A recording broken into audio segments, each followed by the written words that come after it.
16, sir. I don't know too much about construction, but I'm a real fast learner. In the dead of night, No time like the now or never. dead of night. The detective said missing kids usually come home.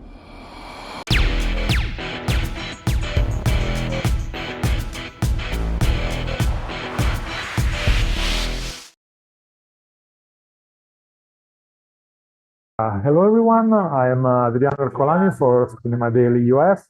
I'm here to talk about the series The Devil in Disguise with protagonist Michael Chernus and director, writer, executive producer, and showrunner Patrick Macmanus. First of all, thank you for the interview.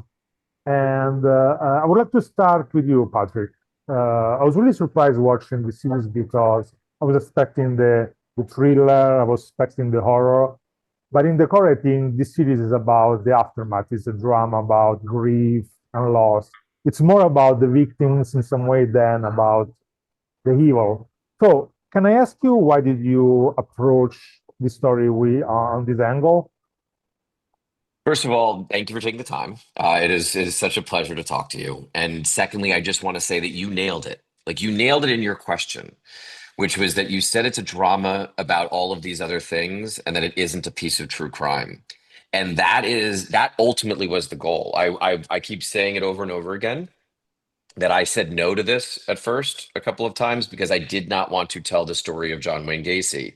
And it wasn't until myself, along with our writers, and then of course Michael, who became an early partner in the process, that we figured out this whole angle of really trying to focus it on the victims, really trying to focus it on their families and on the police and on the lawyers, that we realized that we could actually make something special, that we realized that we could change the conversation around quote unquote true crime.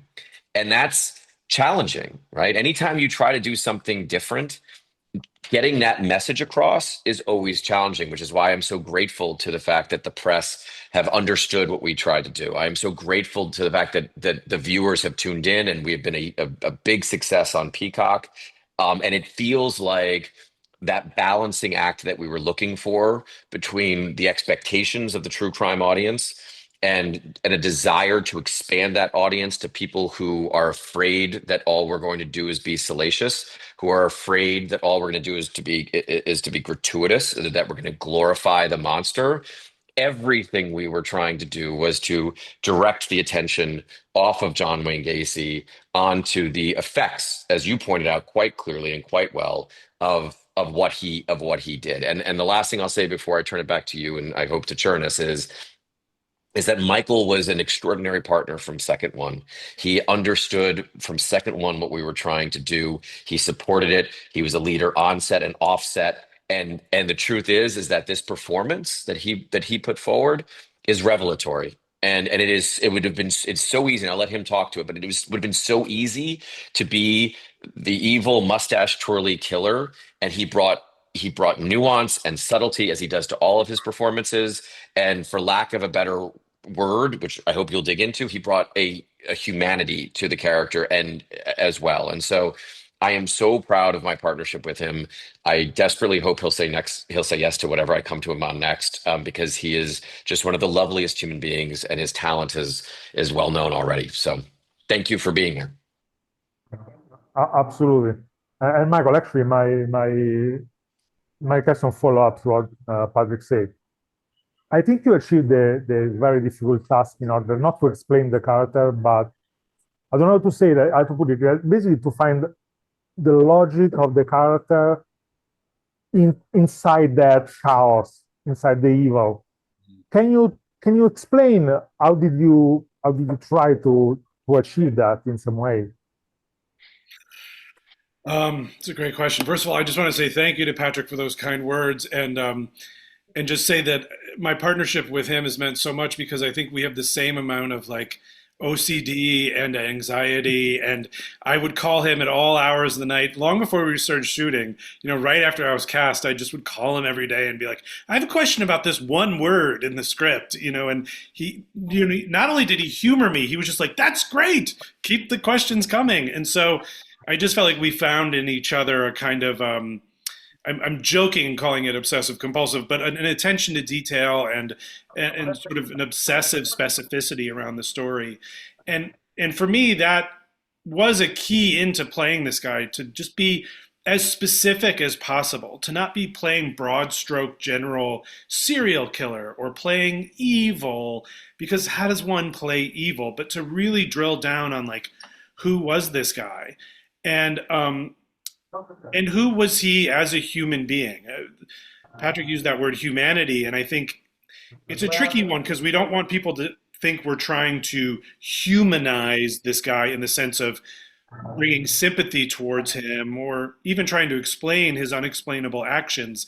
It's about taking him off of this mantle of sort of pop culture fame that he has existed on since he was arrested and bringing him down to the ground, because that's what he was. He was just a guy.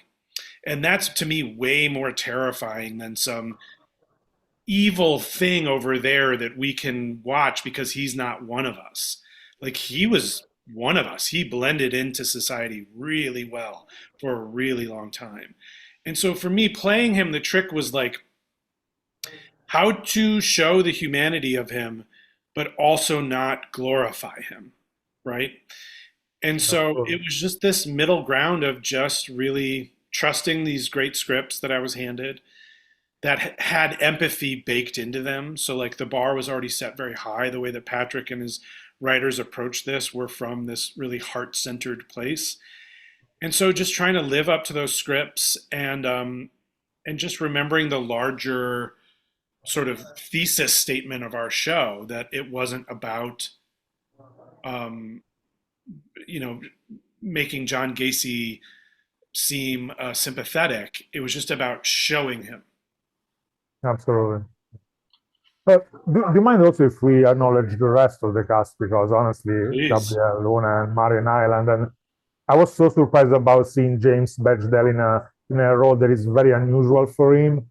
So I was been working with all this incredible cast. We had an amazing cast. I mean, it was unbelievable. It was, I mean, I also think it speaks to the writing that all these incredible actors were drawn to this, because I think all of us said from the beginning, this is not your typical serial killer show. And that's not a knock on any other serial killer show. It felt new and different. And, but no, this cast is extraordinary, from the main 6 or 7 characters all the way down the line. And we had all these incredible actors from Canada. Ted Dykstra, who's unbelievable. Eva Foote, who played Gacy's wife. Just all these incredible Canadian actors who showed up. We were so blessed with an extraordinary cast. Can I just jump in very quickly and acknowledge everything you said? Yes. And I will absolutely take whatever modicum of credit I can take on behalf of our writers who wrote brilliant scripts, and that's them. But I also just want to say that these actors, every time I met with them first, and they found out that Michael was in the show, that became a conversation changer for everyone. I'm not taking away from the quality of the scripts. The scripts are brilliant. I'm very proud of it all. But that guy right there, that's the reason why that anyone was tipped over, right? Because he is well loved, well respected. It is well earned across the board. And I genuinely think, in a weird way, they all wanted to see it as like a piece of theater, in terms of the fact that they've seen this guy do what he does, and they wanted to be up close and personal with it. And what he did every single day, both as an actor as well as a leader, was the reason, at least part of the reason, why those actors showed up. So I am grateful again for him, and by extension, all of them. I don't know. I kind of want to put together a theater group where I can just sort of traipse them all around with me wherever I go. But that's how it felt. I mean, to be honest, that is how it felt. It felt like we were a repertory company of actors who had and a lot of us had done theater. I'd done plays with Marin Ireland 15, 20 years ago. I mean, there was a lot of us were familiar with each other already. I'd done a movie years ago with James Badgedale, but it felt like a company of in the best sense of theater actors. Also the young actors playing the victims, or the related to the victims, they are all astonishing. Episode 2 is bred in this way. One last question, I guess. when you started thinking about realizing the series, how do you think the story of John Gacy can resonate in a contemporary world? Did you make it contemporary? Did you try to make it contemporary in some way? In terms of just the feel of the show? Yeah, in the film of the show. Yeah. How evil is in some way hiding in society and exactly representing the normal guy and the next door guy, but being so twisted in some way. Yeah, look, I think it's a really, really interesting question, look, in terms of the aesthetics and the sound and the feel of the show, we wanted it to be firmly rooted and grounded in that period of time. The more that it felt grounded and as if you're watching a very naturalistic take of the story, then the less you were ever going to trip into being salacious or being gratuitous or glorifying, right? So that's like part one, which is we wanted it to feel very real.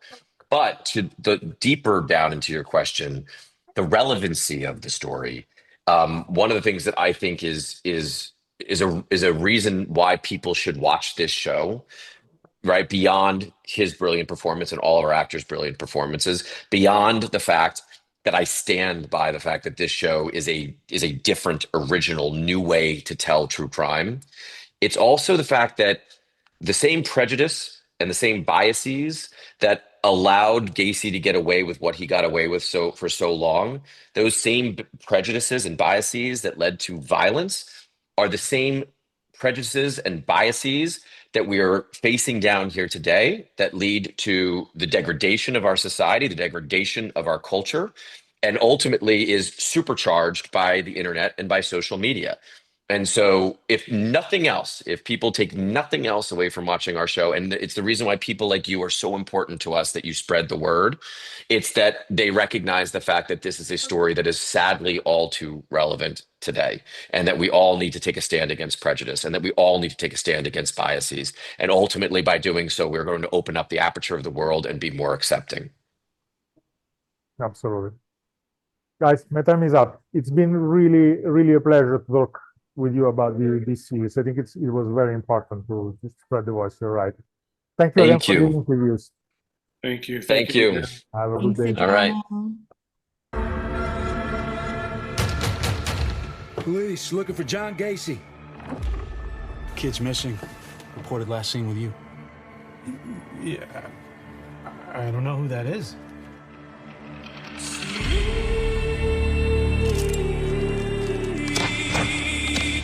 We discovered bodies. By the looks of it, they're younger men. This boy displayed signs of strangulation.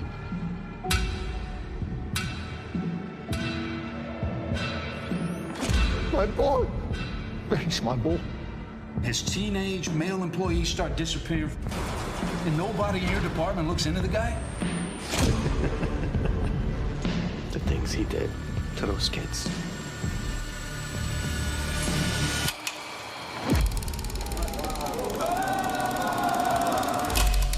He's sick. All they got evidence of is that Gacy was illegally operating a graveyard. John Wayne Gacy was a model citizen before his arrest. That's a great story, but it's a piss poor excuse to let a psychopath walk. The system failed these families. Innocent lives stolen from us. Do you know how many there are? I want some goddamn answers!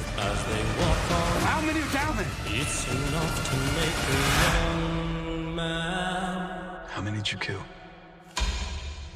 Up to you to find out.